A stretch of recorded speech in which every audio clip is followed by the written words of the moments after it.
Within the vast acreage of Hacienda Luisita is a story built around hard work, success, and betrayal aching to be told. Organized to become the main sugarland of an agricultural region a little over 5 decades ago, Hacienda Luisita at its peak was the glowing reflection of the labor of the Cojuangco family. The estate's success is unrivaled in Region 3. The prosperity and peace that reigned inside the hacienda inarguably became a landmark of the province of Tarlac and synonymous with the name of the family that put it together. Sweet was the days when farmer beneficiaries tilled the land. At the peak of its operations, Hacienda Luisita generated a total of 85 tons per hectare with its 3 ratoon system, an approach that produced 100% more than the rest of the regional sugarcane planters. Hacienda Luisita was responsible for nearly 35% of the region's sugar output, with production augmented by its own milling operations. Life inside the hacienda was without a doubt very ideal for all the farmer beneficiaries. 1973 po yun eh. Nag-start kami ng trabaho, nagpa-SS kami. Hanggang nag-aral po ako. Tuwing Sabado po kasi pinagtatrabaho kami ng Cojuangco para may allowance kami. Tapos binibigyan pa kami ng allowance tuwing Sabado. Masaya eh. Hindi nang po pabigat sa katawan yung trabaho. Hindi nang po makapag-rest na kaman. Tapos makikita pa yung pamilya mo.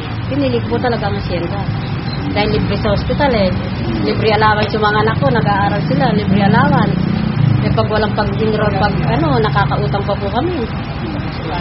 Kapag naman tagulan, nangungutang din kami para sa pampigas namin. Kaya po piniriority namin yun, hindi naman kami binibiglas sinisingil. Yung mga anak ko na nakaraos, noong una, nakapol pa lang ako, mga 5 taon. Pagkatapos na unang 5 taon, 1972, naging terminate po ako. Alam ko, ang Hacienda Luisita, napakabait na matang sa mga tao. Yung nalalak ng benepisyo dito, may kami, no? May National Max Pay kami, may amiration kami, may yung pagkatapos na yung tubo, may pa kami. Marami, kaya yung marin. Hacienda Luisita is one big community where everyone is given the opportunity to improve life in its basic elements. Health provisions, education for children,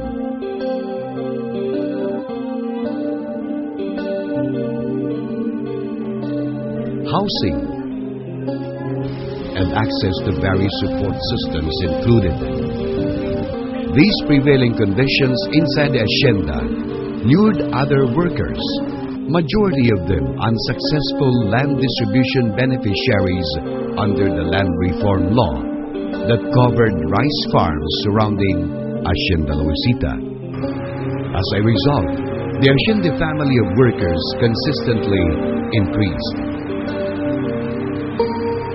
In the study conducted by the Department of Agrarian Reform under Secretary Ernesto Garilao during the term of President Fidel V. Ramos, it was observed that over 50% of land distribution beneficiaries became worse off after, and only 18% achieved a small measure of success. The study also strengthened the Hacienda Luisita management position that to achieve success in land reform, agricultural activities must be conducted in economic-sized farms, as is the lesson learned from land reform sensation Taiwan. Still in all, upon assumption to office in 1986, following a struggle against the dictatorship of former President Ferdinand Marcos and a politicized land reform law, Corazon Cojuangco Aquino fulfilled her promise to implement the comprehensive agrarian reform law. The Cojuangco family firmly stood behind President Aquino's call for reforms and the strict adherence to the provisions of the law. The expected land distribution, however, could not take place because of a glaring dilemma. Hacienda Luisita had no tenant farmers, only workers. In simple terms, there would be no legitimate recipient to Hacienda Luisita land distribution. To ensure that the people's voice was heard in resolving the big issue, Hacienda Luisita crafted a resolution in 1988 which was signed by 92% of the workers indicating their preference for stock distribution option, a choice provided for by law in cases similar to the Hacienda Luisita predicament. Public perception refused to be satisfied, so a referendum was conducted by the Department of Agrarian Reform, then headed by Philip Eliahuico, through interaction with the farmer beneficiaries. The response through viva voce or raising of the hands even increased to 94% vote for SDO. Left-leaning interest groups tainted this activity anew, claiming that an appointee of then-President Aquino with known ties to the First Family should not participate in this critical exercise. The result of the Dar referendum was conveniently dismissed as polluted and did not reflect the true sentiment of Hacienda workers. Incumbent Senator Miriam Defensor Santiago wasted no time in conducting her own referendum after replacing Philip Eliahuico in 1990 at the helm of the Agrarian Reform Department. Senator Santiago utilized progressive students of the University of the Philippines in supervising perhaps the most decisive of the three electoral exercises. This time, a secret ballot was used to uncover the true desire of Hacienda Luisita workers. The response was a resounding 96% vote for stock distribution option over land distribution. This silenced Hacienda Luisita critics. Little did the Hacienda management realize, leftist elements had penetrated various Hacienda communities to sow unrest, misinformation, and fear. With a decisive result, legitimate farmer beneficiaries became co-owners and obtained shares of stocks at no cost to them.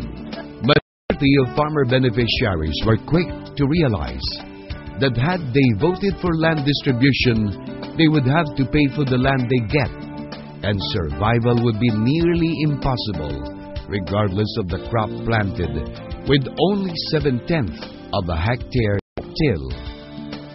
To further improve the confidence level of farmer beneficiaries, home lots measuring 240 square meters were also granted to each of them, and in painstaking process, actual titles were processed and transferred to their names. Sugarcane farming is seasonal, but the economic requirements of Hacienda Luisita workers became more pronounced. As a long-range response, Hacienda Luisita management diversified land use in allotting roughly 500 hectares for 3 industrial installations, which generated a total of 7,000 jobs for third-generation family members of workers. Hacienda Luisita became a fruitful combination of agricultural and industrial activities. For a while, the promise of Hacienda Luisita was shining like a typical starry night in Tarlac. All this hard work turned into a nightmare, however, on the fateful day of November 16, 2004, when a number of union members decided to trade the radiant promise of Hacienda Luisita for an ideology that was long divorced with reality. On this day,